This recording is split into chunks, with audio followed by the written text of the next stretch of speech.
Welcome to the AFBE Leadership Talk program, where we aim to inspire effective leadership and promote diversity at corporate leadership level. I am your host, Dr. Roy Bitrus, and with me today is special guest, Patricia Nichols. Okay, good evening, everyone, and welcome to the AFBE Leadership Talk program. My name is Roy Bitrus, and with me is my co-host today, Beatrice, who has been away for a while, but now she's back as well.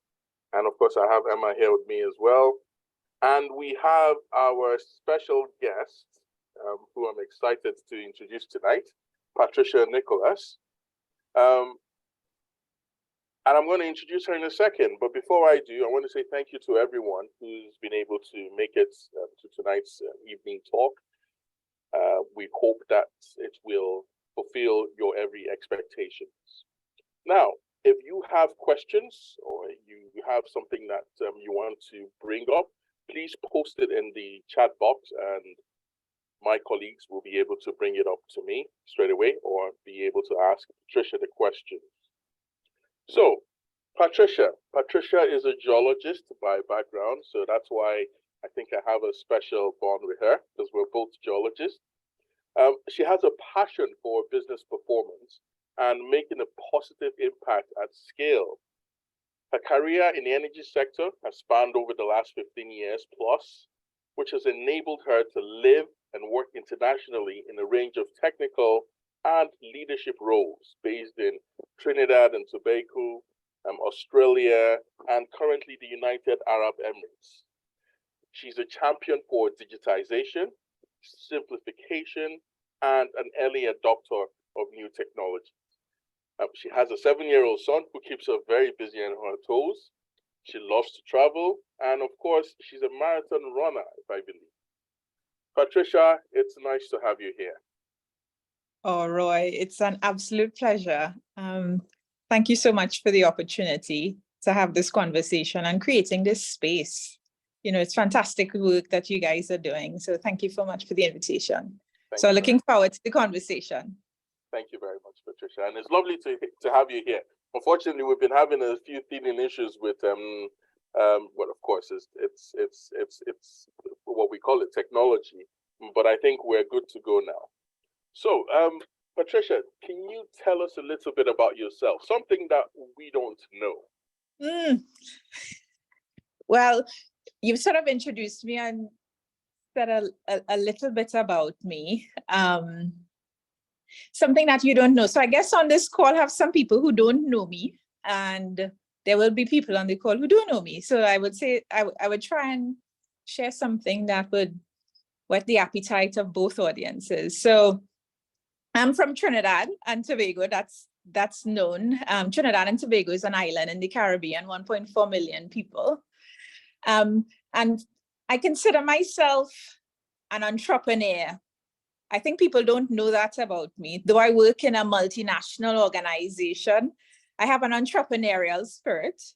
And that entrepreneurial spirit would have come from my upbringing in Trinidad and my family. I come from a long lineage of family members who are small business owners. So I've sort of grown up in that space and I bring that to wherever I go. And I think my current disposition is a function of my entrepreneurship abilities. So I think that's something people don't know about me. I'm actually, of all my siblings, I'm the only one who don't work in a family business. So it's quite that's quite unique that I've chosen this path, which I thoroughly enjoy and is grateful for. So yeah, that's something about me that people I don't think know. Oh wow, that's amazing.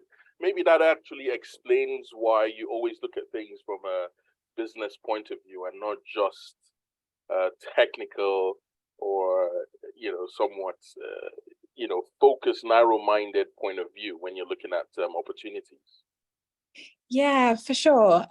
It's a balance, right? So, I come from a very technical background. So I would have studied geology, but I currently operate in a business environment. So I do recognize technical depth is important, but you need to marry that also with the business side of things.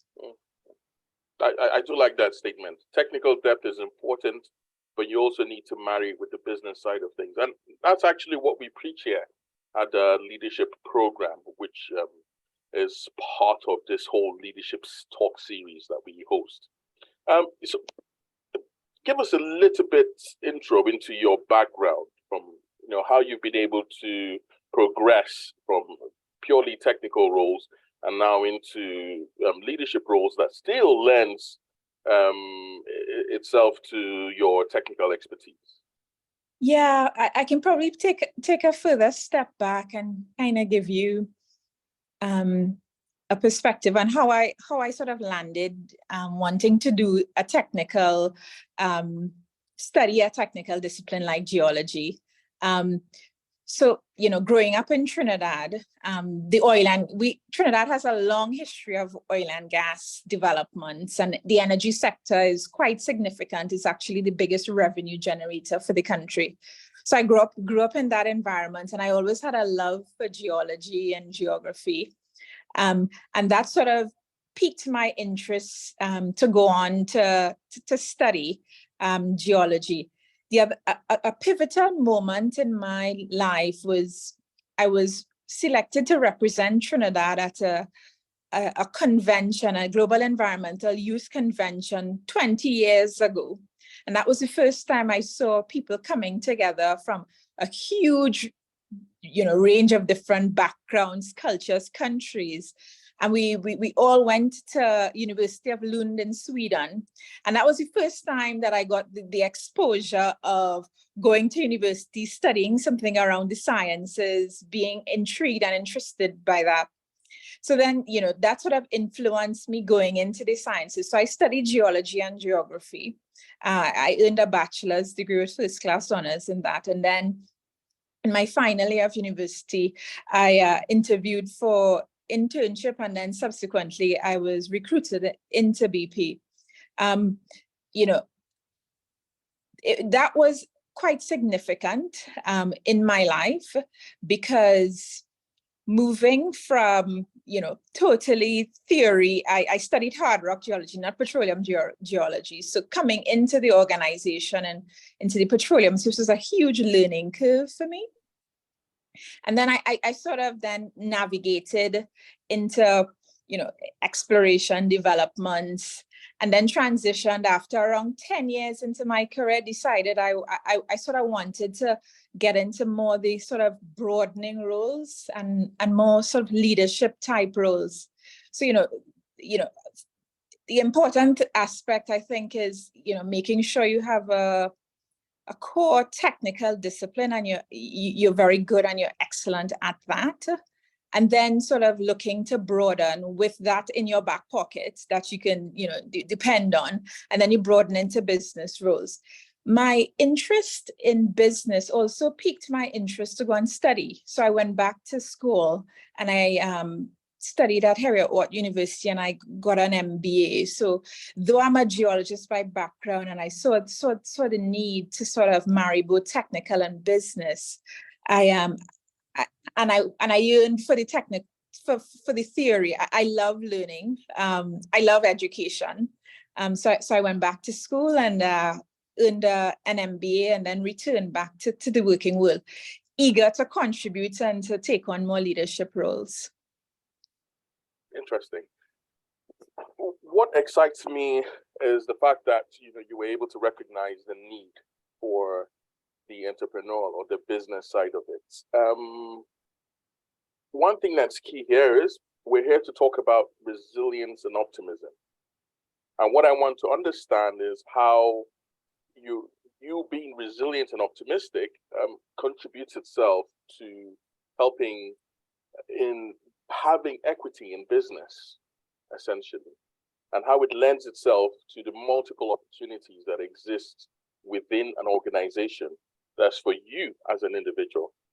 So before we jump into the topic, can you explain to me what your understanding is on what it means to be resilient and optimistic in the first place? And is this a general principle in your life?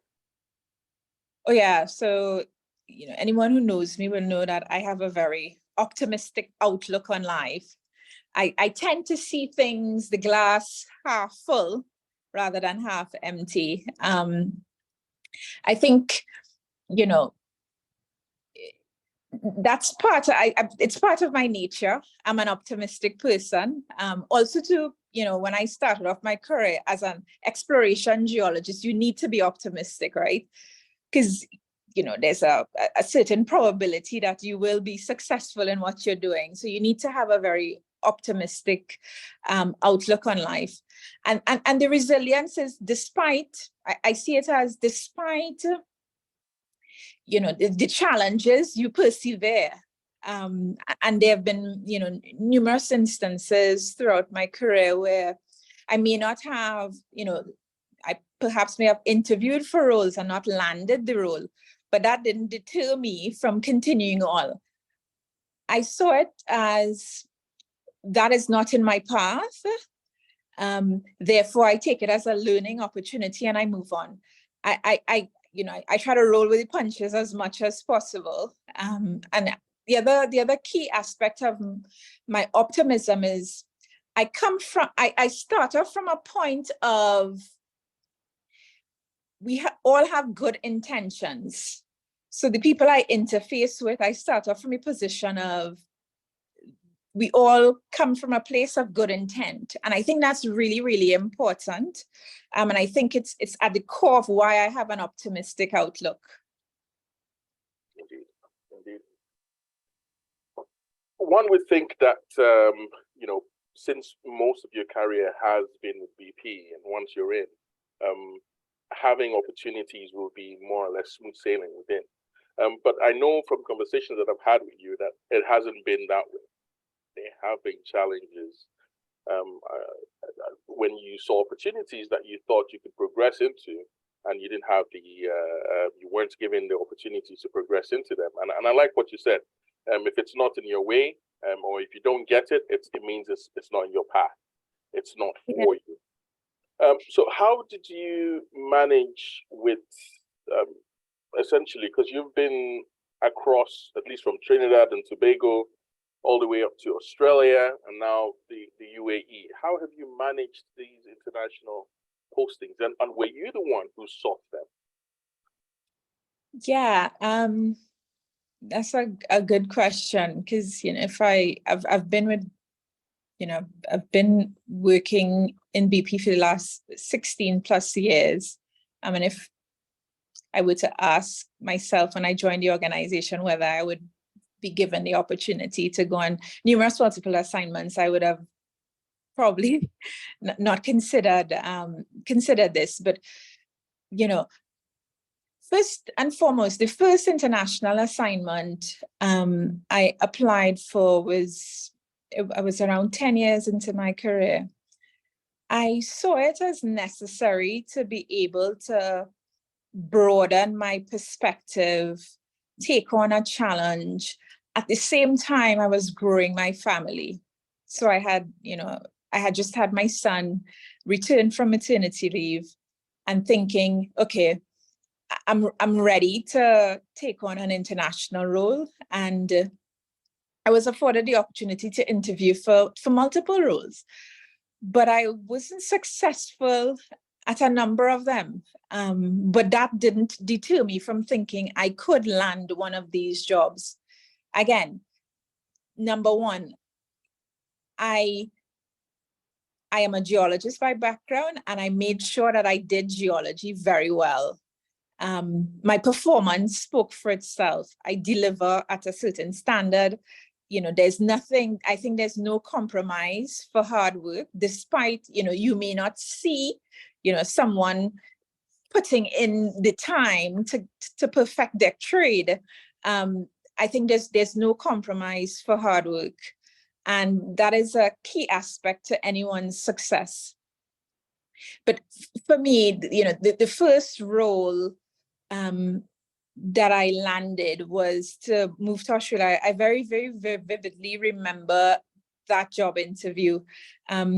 it was a panel of 3 persons, and, it was technical questions, behavioral questions. I basically stepped into that room and be myself. And that's something that I think is really important and shines through when you have some of these international, you're going for some of these international roles, you sort of just be yourself. So, first of all, I also had to overcome quite a bit of fear. As I said, I had just had my son and I had returned to work. When we moved to Australia, he was 1 at the time. And I moved on that international assignment unaccompanied by my husband. So it was just basically going there with the faith, knowing that it's going to work out. The right people are going to come into your path to help you to progress and to make it there. And I also recognized I worked for a company that has a certain culture, certain values, which will enable me to thrive anywhere I go. And I think that's also, credit to the organization. It sort of broke down some of the fear and barriers in terms of applying for those roles. And, my first international assignment was halfway around the world, Australia, a totally different culture. I knew no one there. I remember the first day walking to the office, a totally new space, new country, new lifestyle, having to figure out the basics, where do I take my son to daycare? Where do I go to the supermarket? All these basic things. When you move on international assignments, it also, I would say it helps you also understand yourself, your limitations, your boundaries. And for me, it was very, very critical for me to go through those growing pains, because I grew tremendously on that first assignment. I then repatriated to Trinidad, and I had the confidence that I could actually take on these international roles, and then raised my hand to move to Abu Dhabi in the United Arab Emirates. Again, because I had done that first leg, I'm like, definitely I can do another role like this in a totally different culture. It's an absolute gift to be given the opportunity to live in different countries and take a peek into their world. When I step into these spaces, I acknowledge each place for its uniqueness. And I celebrate that. I thoroughly enjoy meeting new people, working with new people across different cultures. I have also grown muscle around how to begin to build those relationships across different cultures, because I've now worked with quite, this span of cultures, and I've been able to thrive in them.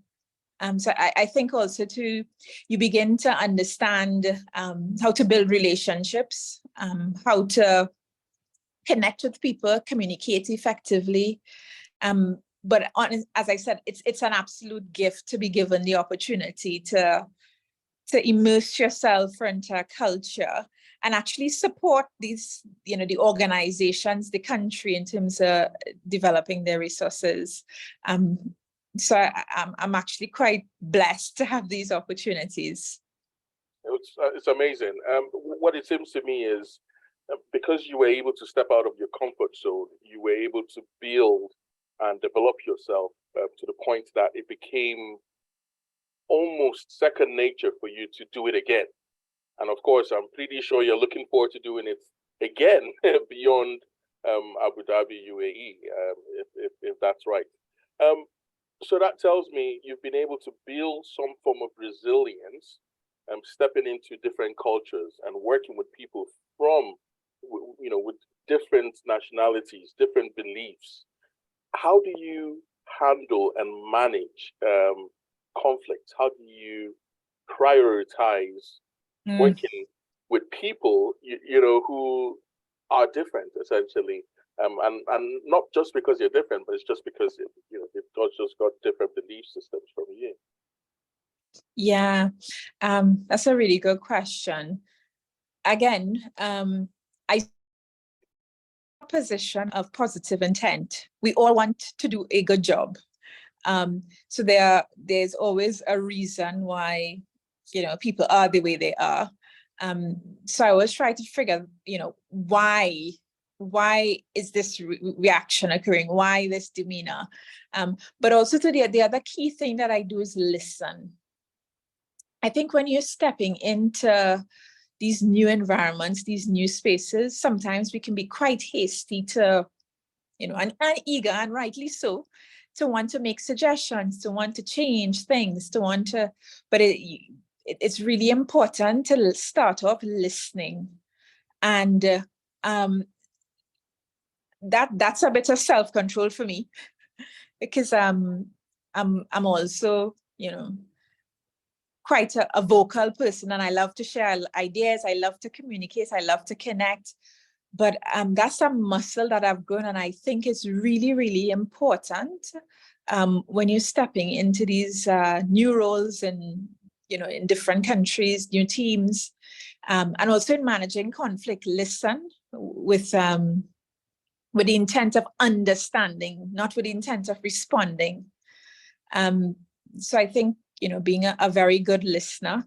And then, conflict comes in different ways, and you need to also figure out, okay, how can I find some common ground here? And there's you have to look for cues. There's the body language, there's the verbal, there's the, you try and find some commonality to be able to make that connection. But, you also need to deliver your message in a constructive way, especially across various different cultures. You have to be able to be a bit diplomatic in your delivery, especially, on sensitive topics, and especially, in the current role that I do, where I connect with people who would have spent a lot of time, invested in doing pieces of work. You have to approach it in a very constructive way, and give feedback in a very constructive way, and listen. Indeed.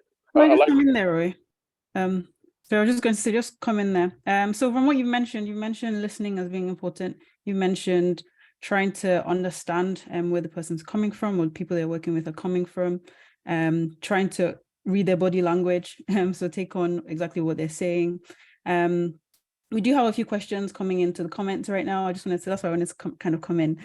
So one of the questions that we have here is, how do you manage your seemingly conflicting priorities? So I believe this is with regards to you moving around. So for example, prioritizing your family versus progression, or prioritizing family versus moving to a different country. And then something else that potentially links to that is, how do you manage how demanding your current role is? And how do you kind of try and make sure that you create work-life balance for yourself at the moment? Yeah, work-life balance. That's something. So first and foremost, I love what I love the job that I do. I thoroughly enjoy what I do. I thoroughly enjoy, the work. And I also know, though, family is number one. So I do have that tension at times with what is the right balance? How do you strike the right balance? I have a 7-year-old son, and he started to move on these international assignments when he was 1. And I think sometimes he also keeps me grounded. He keeps me sometimes balanced. Mommy, it's time to stop. But he sees me sometimes going. But I must say it is challenging. There is a compromise. And sometimes I do feel guilty, because there are times when, it does get demanding, and you don't necessarily turn up in all the places and spaces that you would like to be. But, I think, I recognize that. And for everyone, every individual will have, what balance means to them. And for me, at different times, it's different. But I do know I prioritize and I set my boundaries around family. And, you know, there are key times that I need to turn up and be there. And then, you know, secondly, work. That's basically how I sort of navigated. But I must say it's a conflict. You know, it's challenging. Sometimes how I try to rationalize it also is I think about if I, you know, miss this event, or if I'm not there for this opportunity, will, you know, in 5 years' time, will I look back and will I say, I made the right decision? So that always helps me, you know, make the right choices in the present moment. Thank you. One other question that I would like to ask is, how have you found transitioning from technical roles to leadership roles? What's the key difference? And how have you been able to manage those differences? And Patricia, there's also a comment that's directly linked to that, to be honest. So there's a question here asking if you had to obtain an MBA to then make that move from a technical role to a business leadership role. No, great questions. I'll start off with the last comment first. I chose to do an MBA because I saw it enhancing my ability to be a better integrator, a better geologist. I was beginning to be, you know, in roles that were technical leadership roles. I was beginning to see where I was now integrating across commercial operations, a whole host of other disciplines. And I thought it would, you know, to help myself to be, you know, more informed, I would not only do on the job, but I would also learn on the job, but I would also sort of take it to the next level and you know, go back to the theory. I don't think it's necessary for you to transition, you know, back to I don't think it was necessary for me to sort of transition to those technical leadership roles. But it definitely helped me, you know, in sort of navigating certain spaces. I can definitely call on my theory and practical knowledge in project management, organizational capability, finance, economics. I call on these skills every day. And, you know, as we talk about the transition from technical to sort of leadership and business, so in my current role, you know, I span the breadth, right? Both technical and leadership. But I think one of the key aspects is being able to know when to zoom out and when to zoom in. And I think that's the transition. When you get to a point where you're now using your deep technical knowledge to inform your judgment on the bigger picture. I think, you know, that occurred for me, I would say around 10, 11 years into my career. I began to see where I can now leverage on my technical depth and my experience to inform, you know, decisions, me to make judgment calls. Because a lot of times, you know, in leadership roles, you're making, you know, significant decisions, big business decisions with sometimes very little information. You have, you know, high level information and you're making a judgment call, and that's informed by, you know, your decision, your experiences that you would have had.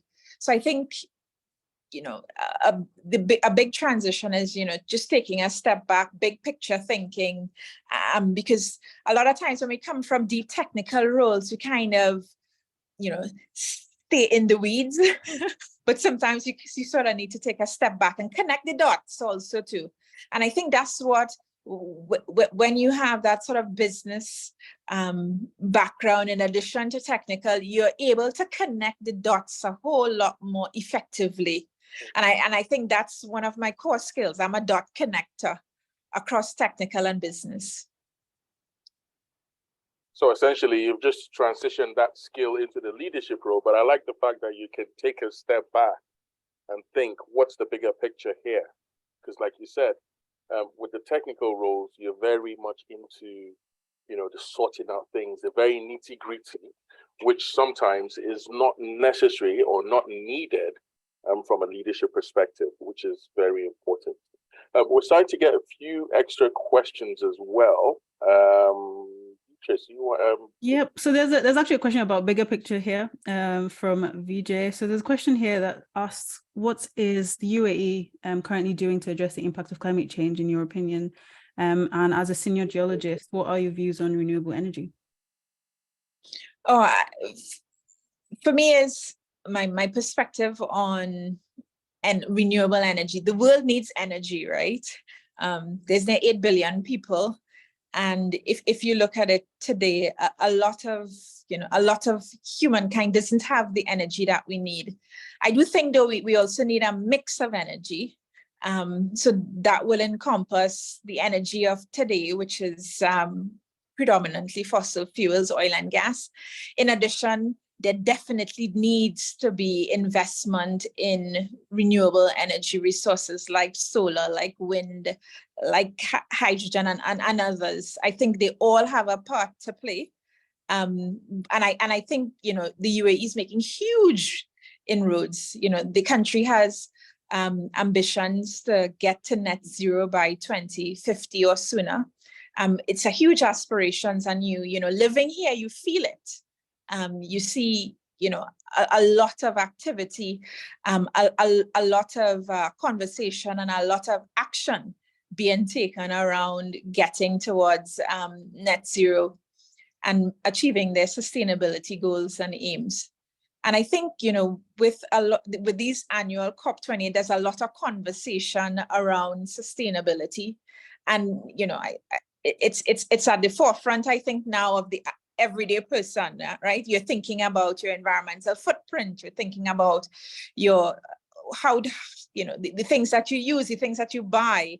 And I think that's actually that's a very good thing, that we're thinking about, our footprint on the environment to ensure that future generations are not compromised because of the way that we use energy today. So I think, the energy, there will be an energy mix, and that energy mix will change. Today, it's predominantly fossil fuels, but definitely into the future, I can see that dynamic changing. I think geology, though, has a role to play, in the transition. Geologists today do, the majority of the petroleum geologists today would be looking after quantifying oil and gas resources, developing fields, etc. But there's another part around carbon capture, utilization, and storage, which utilizes, geology and geologist expertise. So I think in the transition, geology and geologists do definitely have a role. And persons in the energy industry overall have the skills required for the transition. No, 100%. Just as an add-on to that, actually, I was just wondering, for yourself personally, how has the acceleration of conversations around climate change and sustainability kind of changed your career planning? I'm just curious to kind of find out. So to look back and say 10 years ago, what you were planning for your career in 30 years, how has that changed based on what's been happening in the last kind of 5 years around climate change and sustainability? Yeah, so my career planning has changed, but sustainability, I don't see sustainability as a separate discipline. I think each one of us, no matter what role we do, we have a part to play in sustainability. I don't see sustainability as a specific career path that you go down. I think in every role, there's a sustainability aspect of it. I think as humanity, every one of us has a role to play in sustainability, which is ensuring that the decisions we make today is not impacting future generations around the environment. So I wouldn't say that my career planning has changed.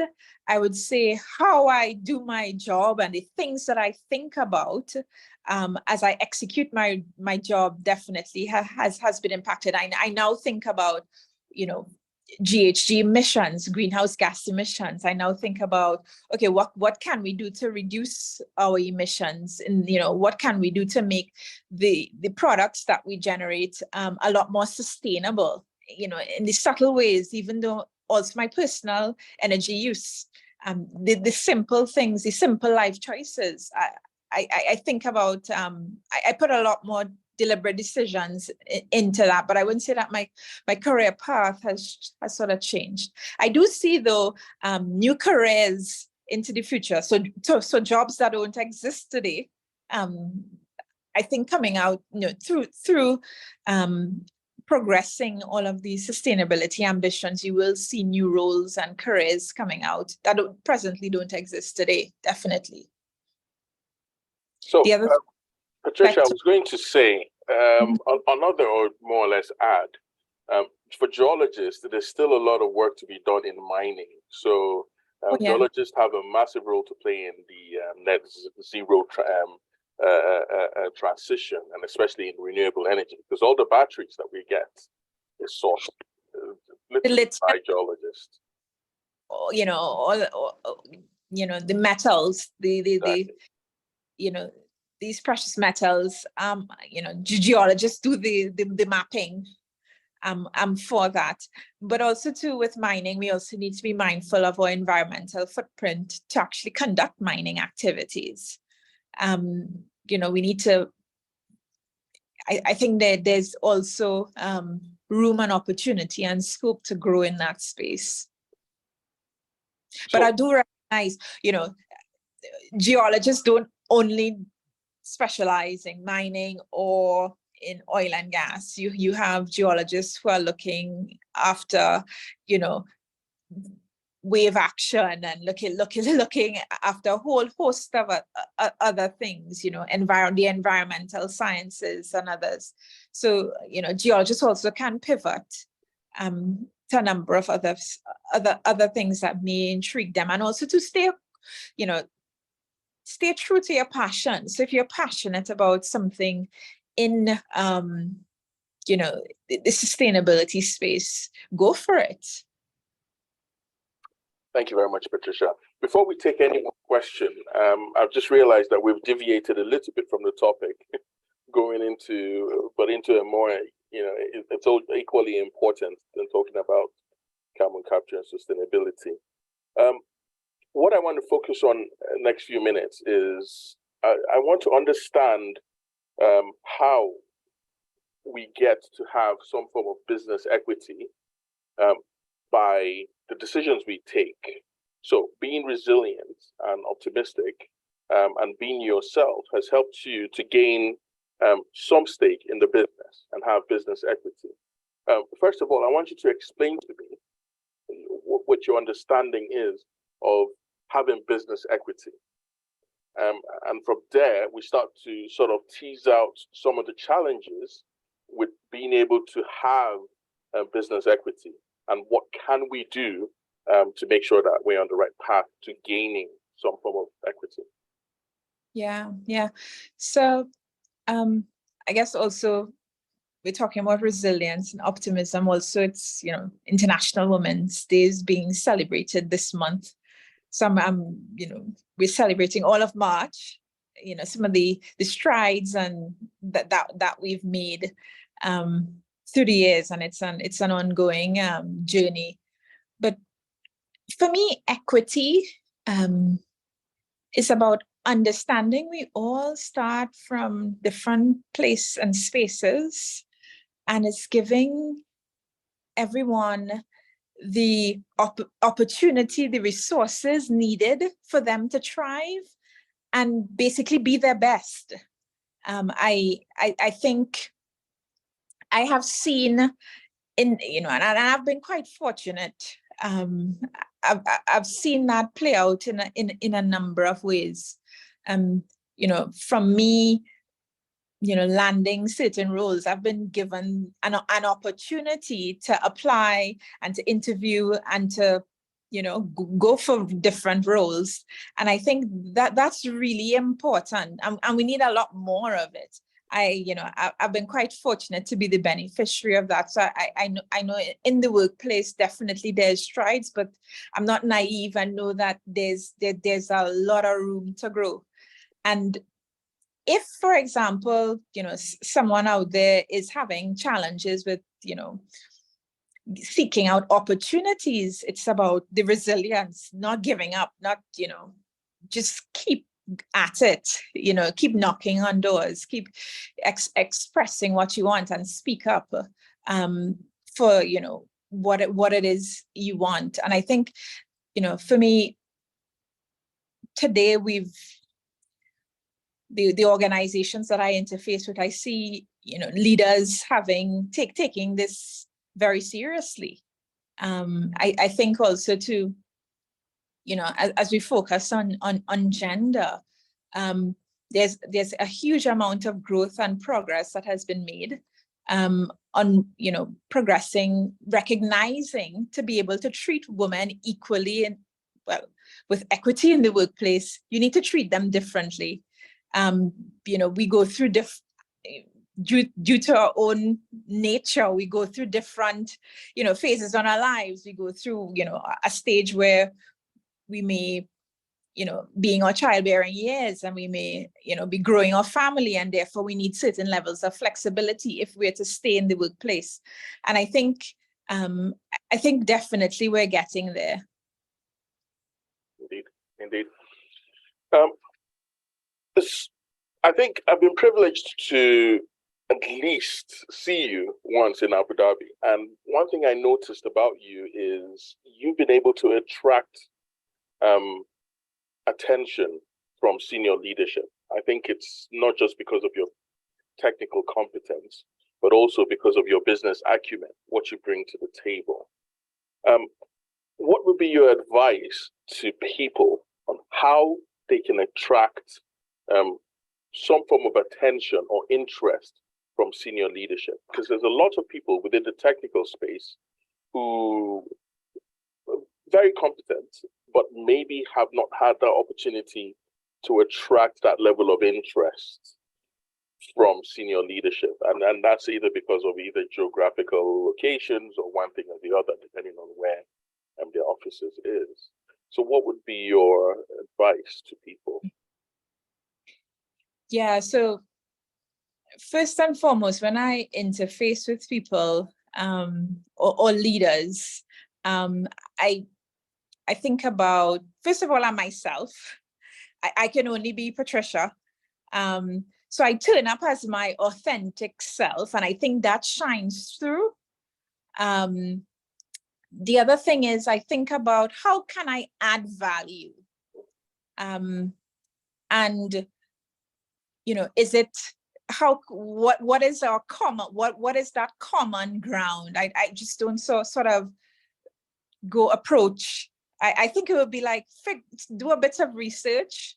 If you're wanting to build a relationship with a particular leader, you do a bit of research and say, okay, how can I add value to our conversation if I should reach out? And do your homework, and also just be curious, curious to want to learn, curious to want to understand. And I think those things naturally shine through. And once you go there with, the frame of mind and an optimistic outlook, a perspective of, there's a good intent, and see how you can add value to that connection, that relationship. What information, what knowledge, what experience can I bring to the table to enrich this conversation, to enrich this experience that I would have with this particular individual? So I always start from the frame of mind is, how can I contribute? How can I add value to this person? What information can I share? What experiences can I share to add value? And to just, I think that's really important when you're sort of approaching or making connections with leaders that you may not be familiar with. And I think that sort of worked for me. And the relationship then progresses with time. That's very important, and I think everything you said there resonates with me. First of all, you need to be authentic, and that should reflect in how you communicate and how you deal with people. But also, you've just said something that's very key. You need to think of how you can add value, not just from a technical point of view, but to the conversation, because ultimately dealing with people it's a social thing. You need to be able to have conversations, and you need to be able to hold those conversations. But more importantly, how can you add value to those conversations? The other muscle that I've built through the years is emotional intelligence. Knowing when to push and when to pull. Again, body language, social cues. I think those things transcend cultures. And you will know, build that emotional intelligence and stay true to that. It's also quite important. That's very good. I think we have a few more questions. The one that has just caught my eye is, have you ever struggled, and this is from Turan, have you ever struggled with imposter syndrome? And if yes, how did you go about it? Imposter syndrome, yes, definitely. I think when I was just stepping outside in my first international assignment, while my heart was saying, yes, you can do this, there was something in my mind that was saying, do you belong here? Should you be here? So there was this conflict internally, and I think we kind of we work sometimes hard on ourselves. How I dealt with that, I think of it as I deserve this position that I'm currently in. I am here because I can add value based on my experiences, based on the things that I can, deliver to this space or place that I'm in. I can add value. I deserve to be here. I sort of, that sort of self-talk occurs. And then you think about it as, okay, you're getting a lot of energy from the people around you. So for example, if you're in a meeting or there's a lot of energy coming at you, but it's to look at it in a very positive way. And I think that's how I've sort of overcome that. So I don't have that anymore. But I would say I did go through a period when I did my first move sort of outside of my core geology, so to speak, discipline. I did feel that imposter syndrome, but then I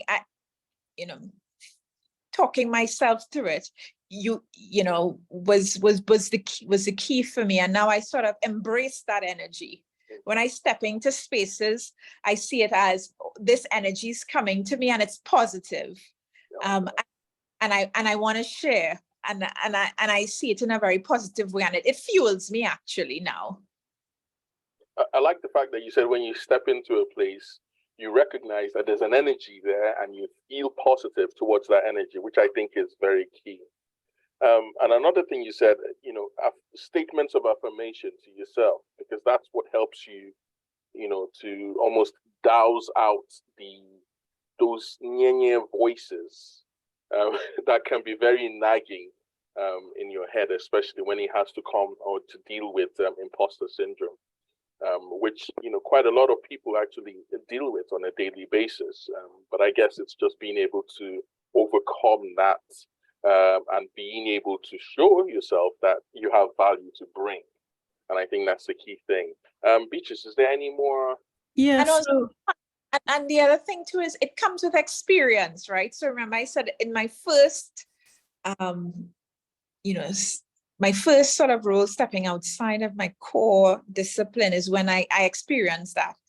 But deliberately putting yourself in those uncomfortable positions is what you need to do. And I've constantly done that. I've made deliberate choices to put myself outside of my comfort zone. And that's the only way I think you can actually get over it. You need to embrace it. You need to know that this is how you're going to work through it. You need to sort of make deliberate decisions to face this head on. Yeah, and you have alluded to that before, because you basically said you being courageous. So courage ended up leading to more confidence, and that led you to be able to take on more like opportunities abroad and so on. So you mentioned that, and which is very interesting. So we mentioned imposter syndrome. So there's a question here around what are some of the challenges that you've faced as being a woman from the BAME community in the workplace, and how difficult is it to kind of get through these and overcome them? Yeah, difficulties that I've faced. Again, some of these questions is, I have quite an optimistic outlook on life. And, you know, if I think about, have I experienced overtly any sort of these biases? I can't think of, you know, I have not explicitly, you know, it may have occurred covertly, but I have not explicitly experienced those. Yeah, I haven't explicitly experienced that in the workplace, and I'm quite fortunate. And I think, you know, credit to the organization that I work for, that I've had the opportunity to sort of thrive in this space and don't feel that way. No, that's good to hear, to be honest. Like, it's great that you're having a positive experience overall, and I guess it's credit to whatever work or effort that your company is putting in at the moment. So there's another question here, speaking about your enthusiasm and your passion and your energy that we can all feel at the moment. So there's a question here saying, the passion and pride that you demonstrate at the moment, how do you think that you can use that energy to make a difference in Trinidad? Yeah, so how can I use this energy to make a difference? Good question. You know, if I reflect on my career, I think it was very early career, I was given the opportunity to lead any initiative that would boost employee engagement in Trinidad. And at the time I had, you know, I and a group of others had come together, and I led an event called Bring Your Kids to Work, where we brought over 100 children, some employees' children, but a lot of them were children from children's homes.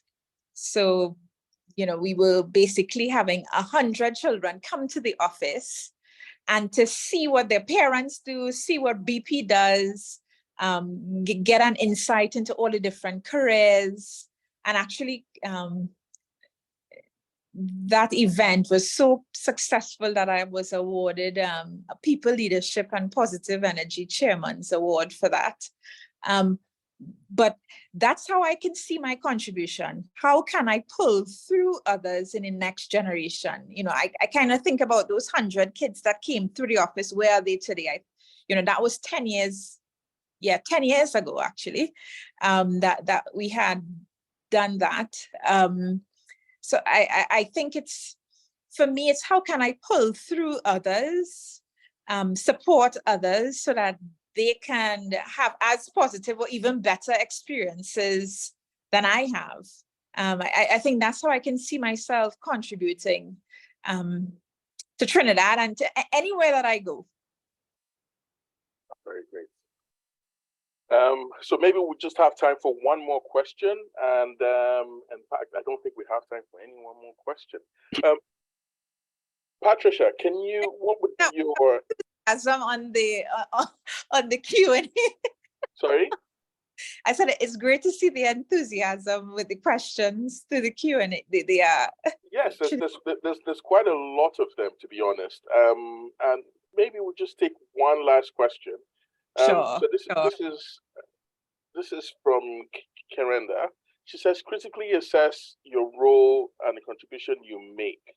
This will help you to. No, I don't think that's a question. Can we take Kenneth's question? So, yeah, the one that says, can you please give a specific example of how emotional intelligence has served you personally or your employer? How do you assess that it worked out? I think that's quite interesting. If you have an example. An example of emotional intelligence. Yeah, so again, there are many instances I step into a room where there are people from diverse backgrounds, and a lot of times I may not, have a long track record of relationships that I would have built, but I know we're there to work towards a common goal. Again, I rely on the emotional intelligence part is I observe the body language. I observe the tonation in the voice, the facial expressions. I know how to deliver messages in an appropriate manner that can get people to buy in. Knowing how to recognize, knowing how to inspire, how to motivate people to get them on your side. I think, I have had to employ all of those skills in many different formats. Influencing is a big part of my role. Influencing people, especially when you have no authority over them, which I think is actually more challenging than when they're actually a direct report. So influencing people without authority, requires you to be emotionally intelligent, to know what is their trigger. How can you get someone to align on your side? And I've had many interfaces in the workplace with that. Not all the time people sort of agree with your perspectives. And sometimes, I'm able to convince and to persuade others. And then sometimes we have to agree to disagree, but we do it in a respectful way, in a constructive way. And, I actually celebrate when I encounter people who have a very different perspective from me. I actually enjoy being around people like that. Just recently, I was having a conversation with a colleague where I said, I absolutely value your differences. And I think using your emotional intelligence to know what to say, when to say, and how to say it is really, really key, especially in these types of roles that I do. Thank you very much, Patricia. Just one last thing. So what advice would you give to your, I would say, younger self just getting into the workplace? What advice will I give to young Patricia? It's okay. Take time to smell the roses along the way. That is what I would say to young Patricia. Take time to smell the roses. I've worked very hard throughout my career, and I've worked hard because I love what I do. But I think at some points in time, I may not have celebrated sufficiently, or taken time to smell the roses along the way. Everything would work out how it's supposed to be. So just make sure and enjoy the journey and take time to smell the roses.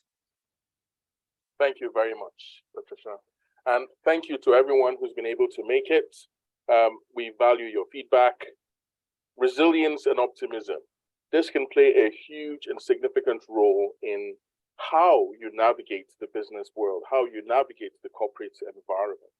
It can help you to weather the challenges and weather the storm. It can help you to attract interest, investments from senior management and senior leadership.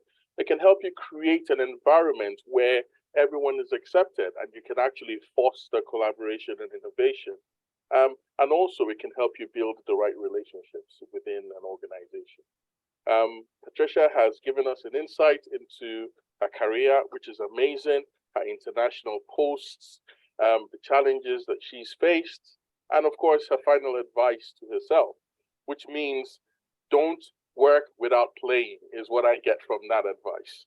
Take time out, enjoy yourself, put a lot of work into what you're doing, put a lot of effort into what you're doing, but ultimately do not forget that you only live life once. And that means you should enjoy the opportunities that you get and enjoy the relationships that you build along the way.